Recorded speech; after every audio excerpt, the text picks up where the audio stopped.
Oh, hello, I'm Mike of Nearly Enough Dice. This is the Kerbal Space Program. Nothing's showing up. So there right now. Now we are. Now we're not. Oh, that's brilliant. Basically, if I take, I thought I was being clever. I'm basically doing a slightly different type of recording because I wanted to be able to explain a few things. Anyway, oh, okay, Rob. Now this weird thing. We've actually put the focus on Kerbal Space Program. It disappears off from the recording. Why is that? That's really weird. Oh well, I'll bring up my planning document. My very sophisticated planning document that I've made here. These are basically candidates for what I should do next. A couple of medium-term things. This is kind of where I am at the moment. I'm not quite sure what I want to be doing right this second, is the thing. So, mine Minmus. Actually get some mining operations up and going. So I can get relatively cheap fuel. I also have a contract to do that, so that's a thing. I'm actually at the case. I've got a fair amount of money, but mostly when I'm at contracts, I'm gonna get rid of contracts so I can get new ones. So at the moment, I'm stuck. I've got about 15 active, and I'm not going to get new ones until I fix those, until I do the ones I've already got. So mine Minmus, which is going to require designing a fuel transport and designing a base. Do science around Minmus, because I am only at 50 science. I need 160 to do anything at the minute. So I really need an influx of science. Steel Snake should do.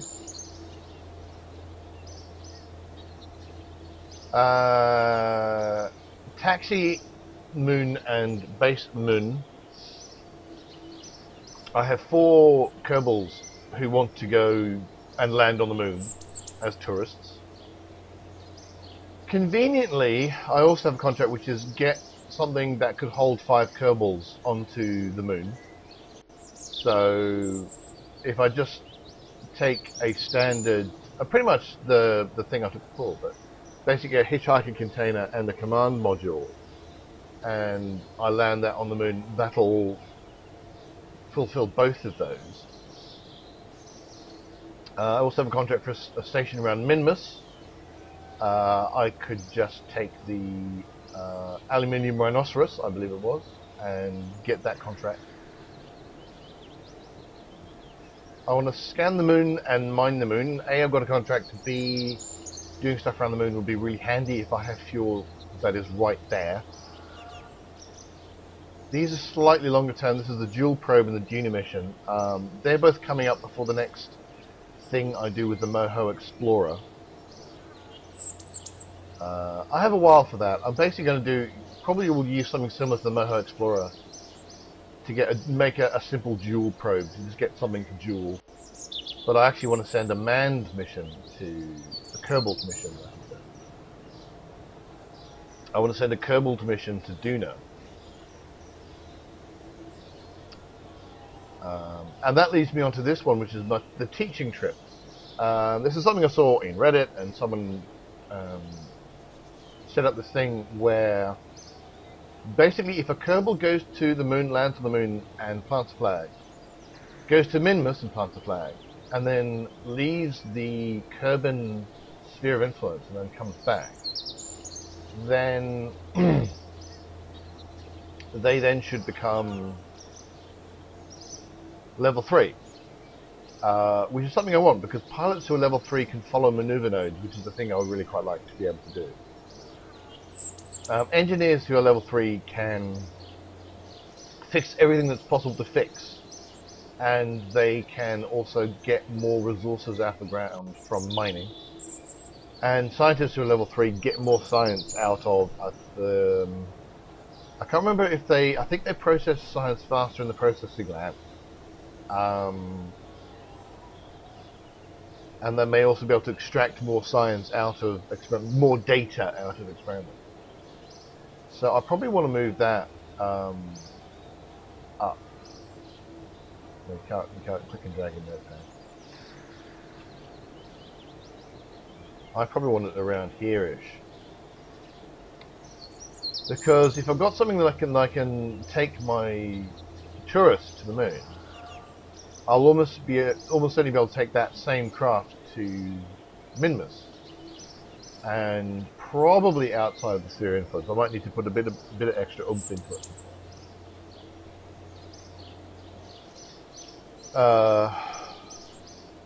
And then I can start arranging a teaching trip where I put a bunch of my actual astronauts, my Kerbal nauts, into that, and then take them from the moon, do the moon thing, do the Minmus thing, sphere of influence, back home, job done.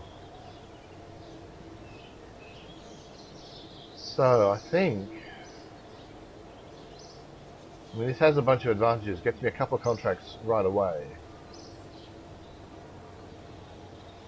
and the taxi ones are generally worth a lot of money, so it might be worth doing for that reason. And also, it's mostly just a modification of an existing design, so I think that's.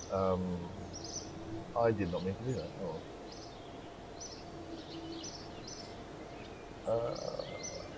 There we go. Right, so I've switched over to just standard, my old way of doing things. I'm just recording the game directly instead of recording the monitor, which is what I was doing, so I could show you things. Come on. Vehicle assembly thing. So what I think I want to do is start from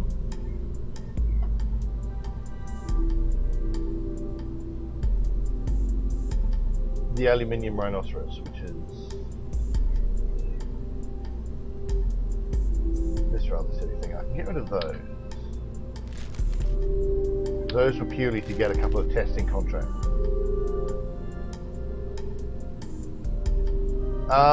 And now the main thing is I'm going to want this to land on the moon. The question is how best to do that. Well, one thing I can do is because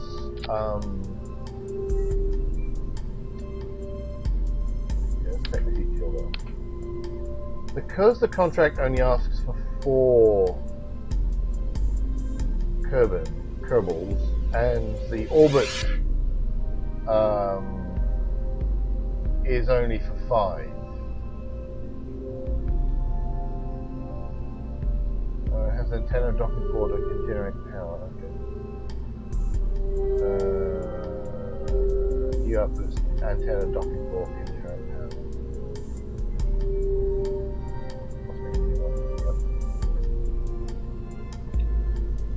So I should really go back. I should send another steel snake to the moon and just get all of these contracts that I didn't get before.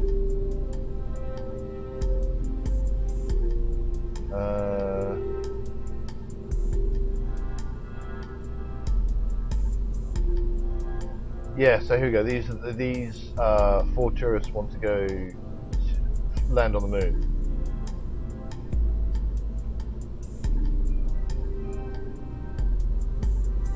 So that's only 4, so I don't actually need both of these. So let's call this 2. So that's going to simplify things to begin with. Now I'm going to check, see what docking ports do I have. I've got the junior. I only have the junior. Okay. That makes the junior. The junior is quite small.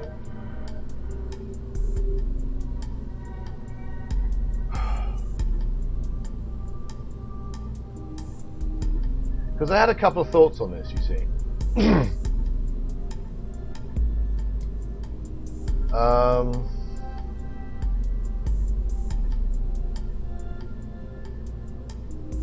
One of which is to go to a fairly standard design principle where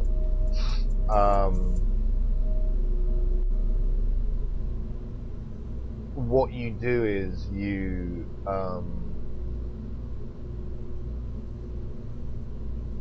have a detachable lander. So the whole thing, this whole thing would detach, go down, come back up, and so therefore the fuel that takes it, all this fuel here, that's for taking it to. I mean, this is currently set up, so this will take this craft to the moon and back, right? And so the fuel that the lander takes down, it only takes down the fuel that it needs to get down and to come back up again. Whereas the fuel to take it back to Kerbal, that stays in orbit. So you don't haul that down into the moon's gravity well back up again.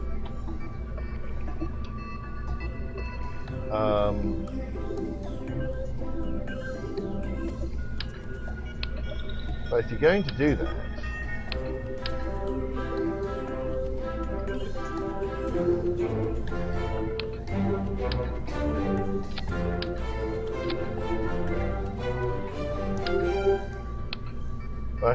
do that, what you're going to want to do is be able to do docking. You want to be able to dock. Oh, I've gone back one. That control there took me back further than I wanted to. You're going to want to be able to dock the lander. So I would want to replace this lot somehow. Instead of using a decoupler, I would use docking ports. Only this has a slight problem to do with the heat shield.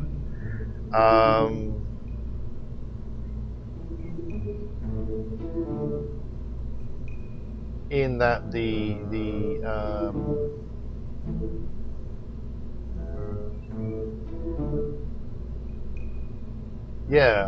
it's setting up the heat shield for that is going to be somewhat entertaining. I didn't need the heat shield that much. Well, at least I didn't lose that as much up later. But the heat shield may still have helped. So I really don't know what I can do about that.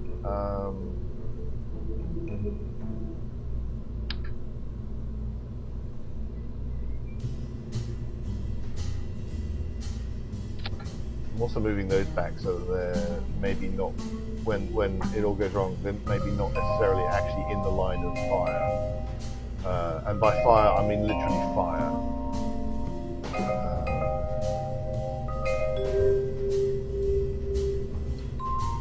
I might also replace these with a smaller number of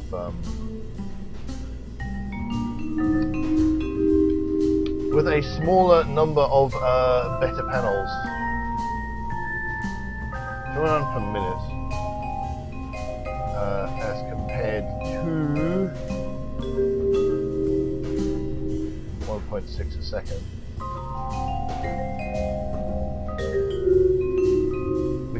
which is more. 1.6 times 60 is 63.6, I think.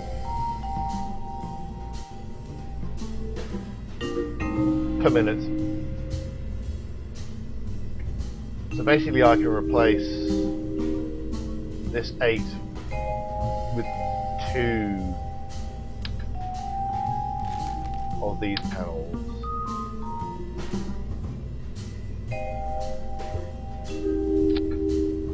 I'll end up with slightly less, but it won't be a problem.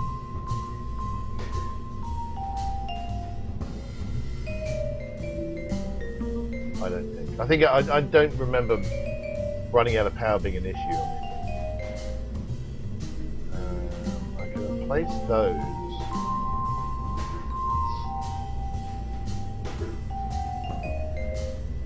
With 2 Z400s.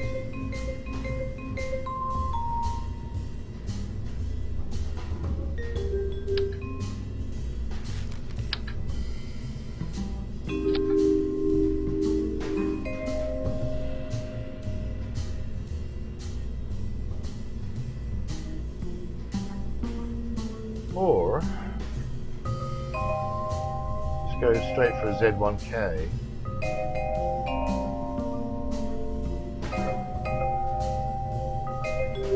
Well, actually, no, they still.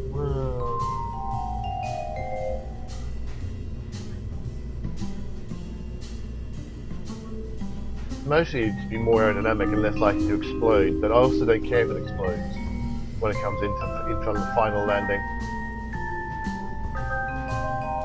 Alright, so the main issue I have is I'm not quite sure what to do with the, well, there are two issues. How do I make this land on the moon?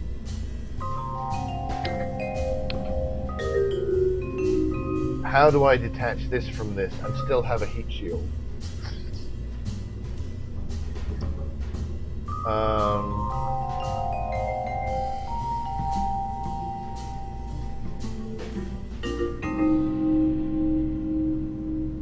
And then how do I get all that into orbit? Because if I mean, the obvious thing to do is to add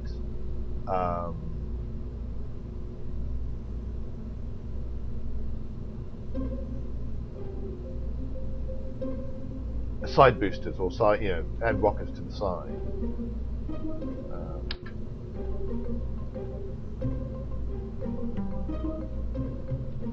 Move the parachutes up to here.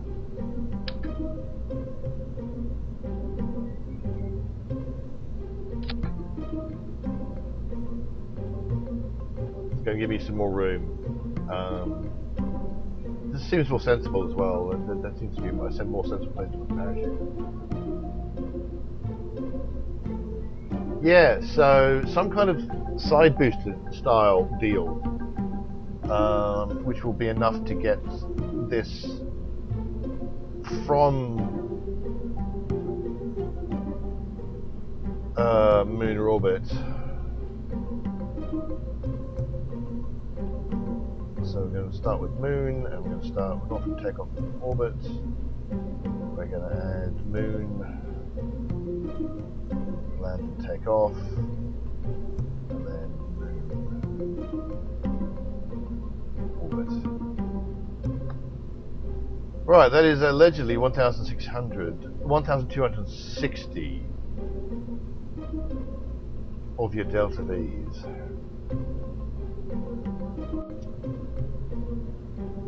But what do I make it out of is the question I find myself asking.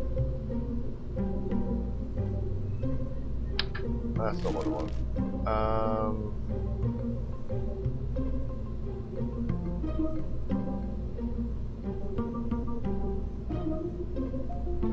I thought I was going to have the opportunity to be clever.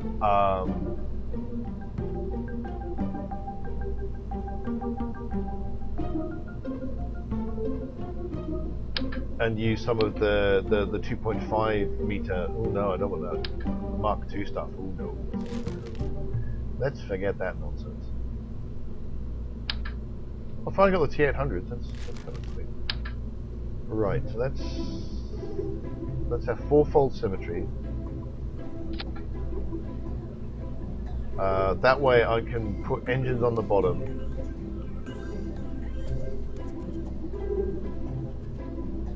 I may have to make a whole new lifting thing. Because this is basically my normal. So this is this is what I normally do. I just kind of put the bases on the side like that.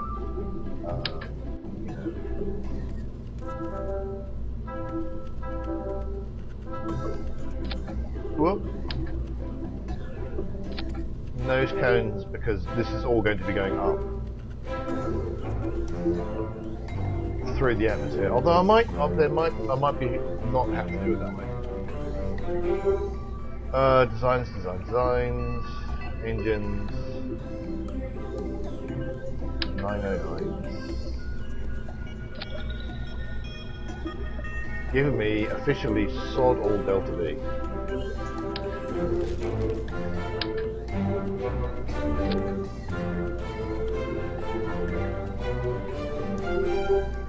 Make sure it's not atmospheric and it's moon.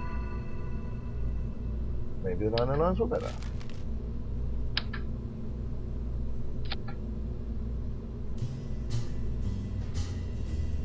Alright, that's going to give me a ridiculous thrust to weight ratio, which I'm not actually going to complain about. Tons of delta V. Not quite twice.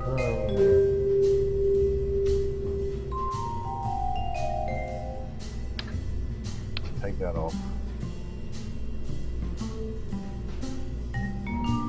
Go down a fuel tank.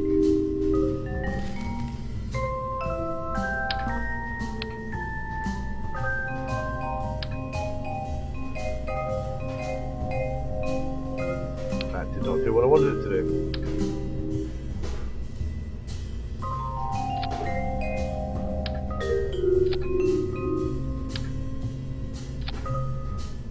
Right, so that's okay. That's going to be enough. Let's not go crazy. Let's not do more than it needs to.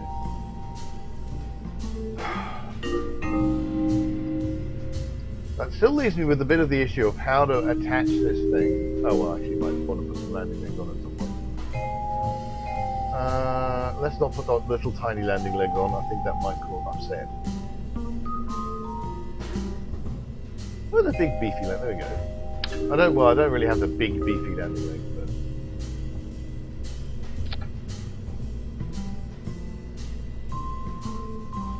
and we'll unretract them, and then we will grab this.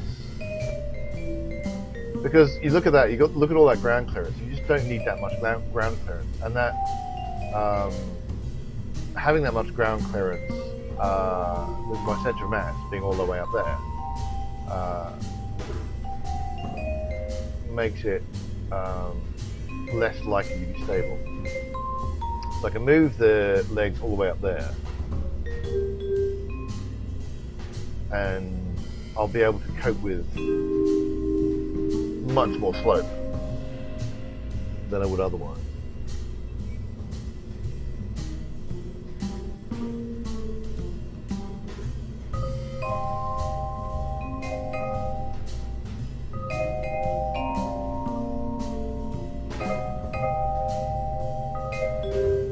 Seagulls go to the moon. I'm not even going to bother putting a ladder on it.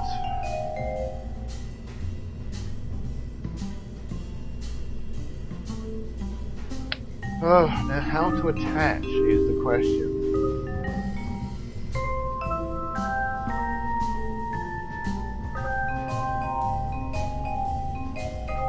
Is it safe to just put... Well, okay. What I could do...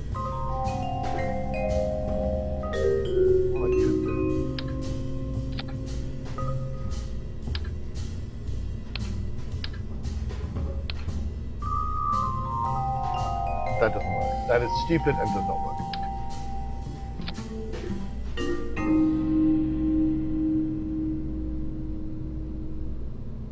Well, what I could do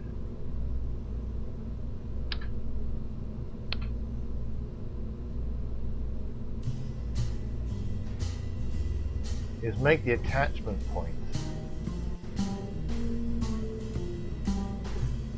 there.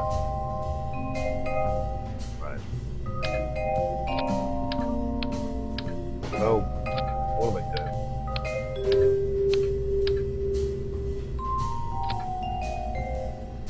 Right.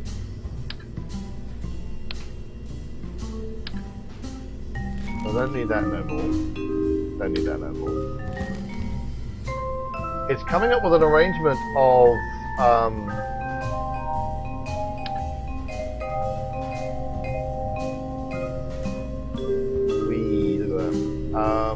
docking ports.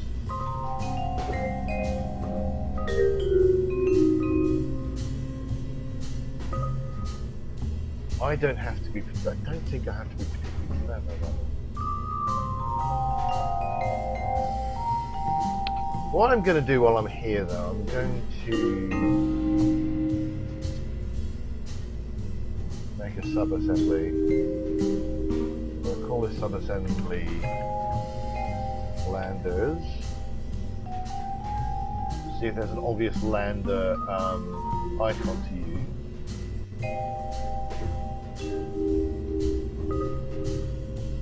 I mean, need not only for there to be an obvious lander icon, but I also need to be able to spot it, given that I'm really entirely capable of missing these things. So there we go.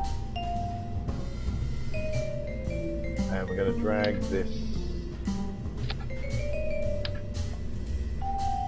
into the sub-assembly drop zone, or not.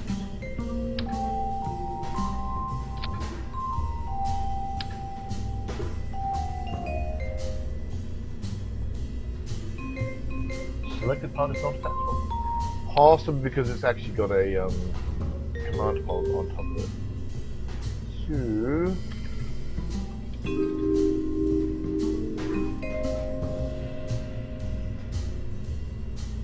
oh, cancel.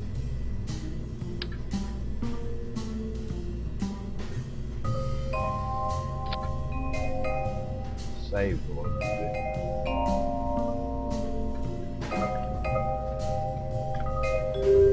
Right. So if I wanted to do anything, I would want to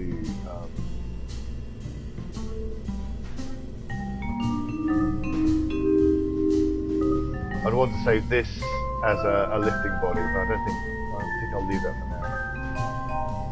now. Landers apparently don't make good sub-assemblies because they come with command pods and therefore they don't count as sub-assemblies, they count as draft. Okay, so there you go. Right, now.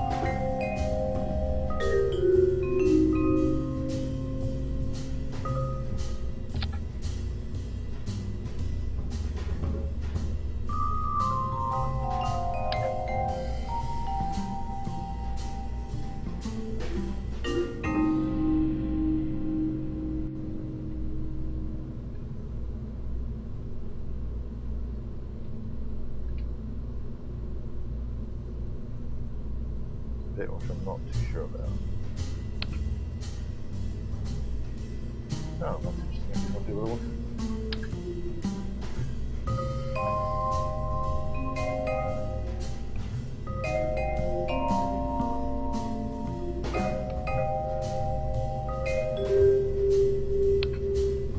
Oh.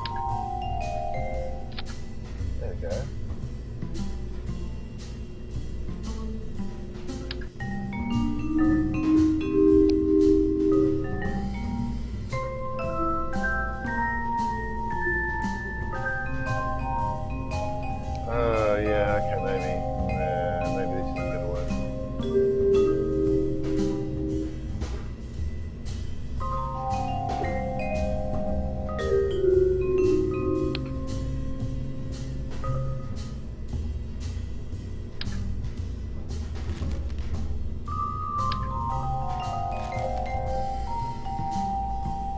Ha ha ha ha.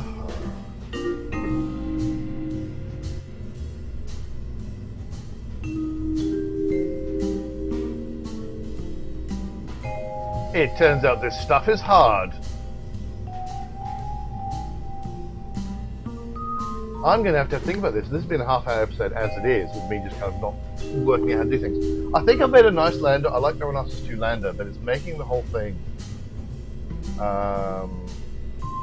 I'm just going to attach that for a moment, so I can save it, and it'll save all the bits and not just because if I it doesn't save unattached bits, which is actually fair enough. So that's probably a good thing for me to do, and I'm going to have a bit of think about this. I think what I'm going to have to do is create a sub-assembly. Yeah.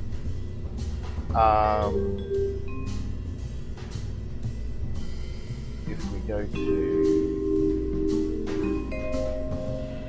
so something like, you know, you'd get a clamatron,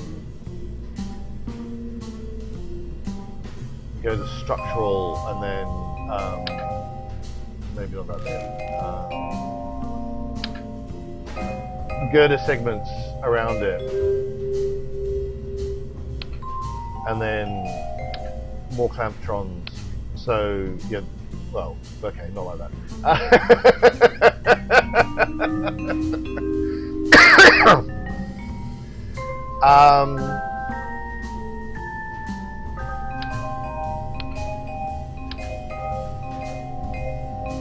No, did that not work? No.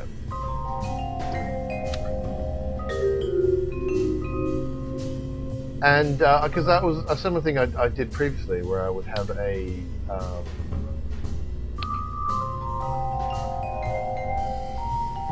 known kind of set of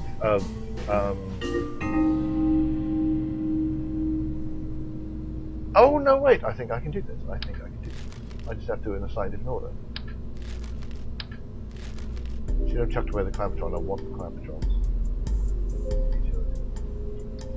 So, we disassemble that, and we pretend that we're just going to do it with a single port.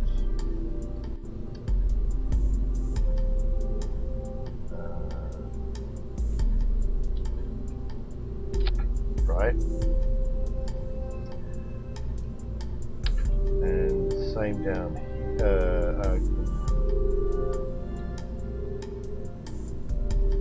Right. So if we pretend that's what we're going to do, okay? But we can now well, actually quite clever. Okay, might have to be cleverer than that.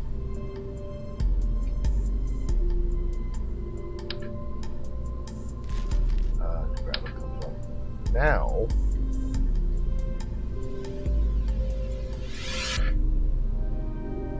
I think we can, in fact,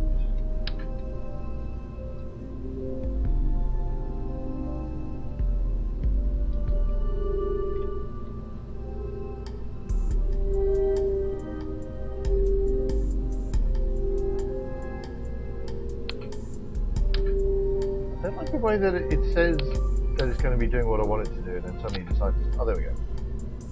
The main thing is I now want to make sure that that only connects to that middle one, which is what I think that is now happening.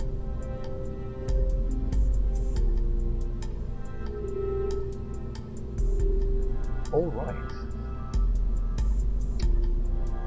Now,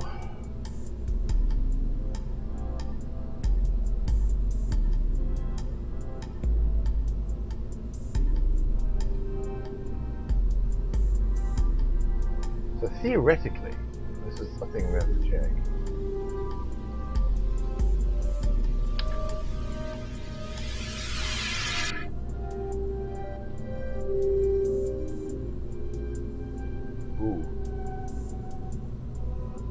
I think it's made the game very unhappy.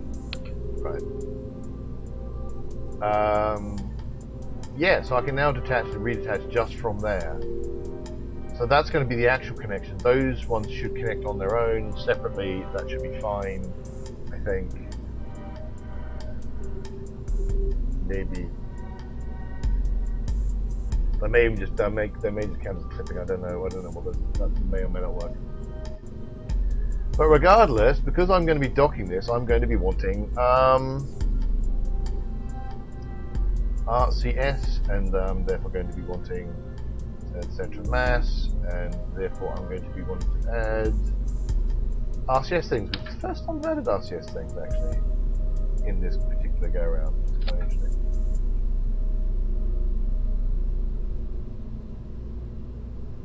And I don't like the fact that that is straight on the...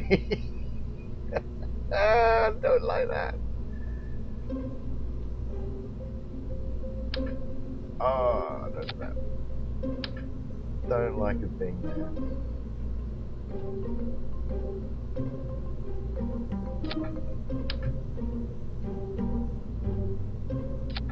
I think that's going to do. Well, anyway, there's going to have to be some testing to see whether or not that is in fact going to do what I think it's going to do.